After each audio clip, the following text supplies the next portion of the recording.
Now, the 11th Parliament adjourned indefinitely yesterday. Members enacted different pieces of legislation to operationalize the 2010 Constitution and failed to meet some of the deadlines, especially with the enactment of the two-thirds gender bill. Our senior parliamentary affairs reporter Patrick Amimo interviewed Senator Dr. Agnes Zani on her experiences in the first Senate. Let's take a look.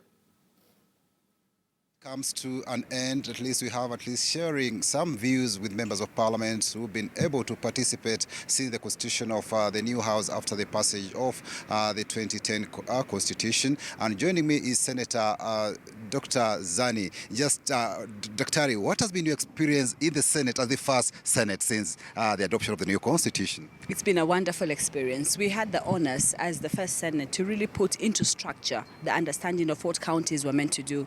And as Senate being the guardian angels of the senators in terms of looking at what is happening within the counties meant we had to get the fiscal aspects right. We needed to get the resource aspect right. We needed to get the liaison between the counties and the Senate right. We needed to be able to ensure public participation is there. Article 96 was very, very clear. And one of the most important roles also was to ensure that resources are going to the counties and to make sure that counties are able to manage with those resources. But also another aspect that didn't come out very clearly, because I think there was a little bit of a pull and push between the Senate and the counties, is the part of the oversight. And I think this Senate has stamped its authority in terms of better understanding that the Senate is meant to give resources to the counties, but also oversight the use of those counties, of those resources, by calling the various participants within the counties to look at the audit queries and be able to answer from the audit queries. So I think the drafters of this constitution were very conscious of the need for the institution of the Senate being a bicameral system. The Senate is the other house, and I think together with the National Assembly we've been able to put things together. Of course, when I moved to the Senate and the National Assembly, we've had various issues. We have up to about 67 bills that were passed at the Senate that went into the National Assembly and were not processed. Some of those bills were termed as money bills because money bill can only originate from the National Assembly. But I think it was really an issue of understanding and an issue of how to process, because probably we needed to look for ingenious ways to go about these issues, maybe to have co-sponsoring, or maybe for us to still be able to take the content of those bills, because I think the understanding of what constitutes a bill touching on counties is not very clear as well. And Article 110(3) was to address it. That's before a bill comes to either of the House, it is actually the two speakers ascertain whether it is a bill touching on counties or it doesn't touch on counties. But I think this was the beginning, and I think really we have a stepping stone from here. We have probably a second Senate that's going to come with many issues. Some of these bills are still very, very good bills that need to be put out into the counties. You remember the Natural Resources Benefit Sharing Bill that I proposed, and we had done the actual bill by the second year, has been at the National Assembly. So I'm thinking these are the issues that we can be able to pick up, plus other bills, for example, transition bills that are going to help this transition period still need to be put into the mechanism. But I think we've been able to very clearly play our role, especially in the Division of Revenue Bill and the county allocation bills that have been very critical. Just touching on the Division of Revenue Bill, I see there is a standoff between the Senate and the National Assembly. We saw the National Assembly, you had proposed at least 29 billion shillings extra money to the counties, but the National Assembly did in fact slash that amount further, and I've seen now yesterday the Senate decided not to agree with what came from the National Assembly. What is the way forward? Because now this pull and push is maybe hurting devolution. It's not going to hurt devolution in the long run. I think it's a question of just the understanding and the interpretation of the various processes.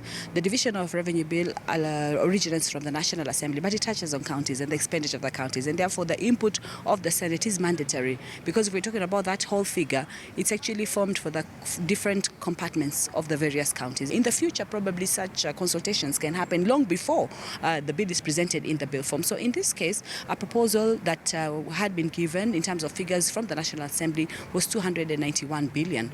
And from the Senate, our initial figure that we requested for was 299. And then we went on to make further proposals. National Assembly agreed on 299, but they went back again to lower it to 291. And then then we as a Senate give a figure of 341 billion. So we had that difference, and then we had also the CRA coming in with a proposal of about 308 billion. So usually in such cases, and the drafters of the Constitution had seen such a situation where there's a disagreement about the bill in terms of the amendments that are done by any of the houses, it goes into mediation. But the last time when we went into mediation, already the appropriation bill was already going on. The appropriation bill is a result of the revenue division bill after it has been processed. But I think then that went on, the bill went onto the floor, it went to the second reading, but that was not going to a version that we were going to accept. So again, we've gone into mediation, and we have good news. We've just finished the mediation yesterday. We met, I'm a member of the mediation committee.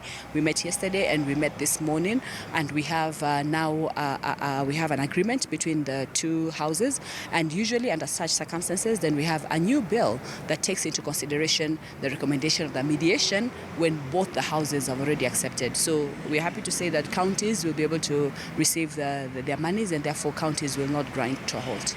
Just looking at it, you adjourning, maybe going to the election, but this 11th Parliament was given the mandate to pass a very critical, one of its legislation like to do with the gender parity principle. We are coming to an end without enactment of this law, even with the High Court indicating that Parliament must pass the law within 60 days, whose deadline was May 29th. Your take on this? You know, as I do, that finally everything is taken across a vote, and that various interests and parties will give various positions, but finally anything that is legislated upon is actually done so on the basis of a vote.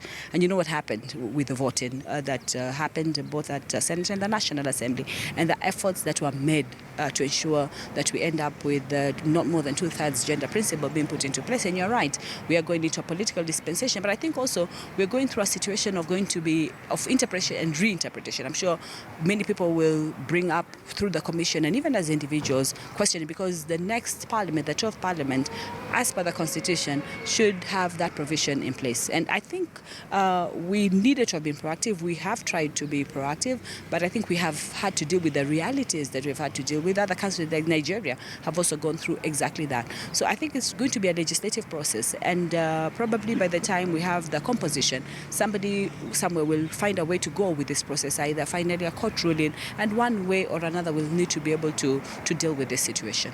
Maybe lastly, how would you rate the performance of the first Senate? I'd rate it very highly. I think Senate did distinguish itself as the upper house. We had very, very enlightened debates in the House. We've had very, very good pieces of legislation. As I said, unfortunately, a lot of that legislation was not completed because of the issues that we had between the Senate and the National Assembly. But I think we have stamped clearly what the role of the Senate is.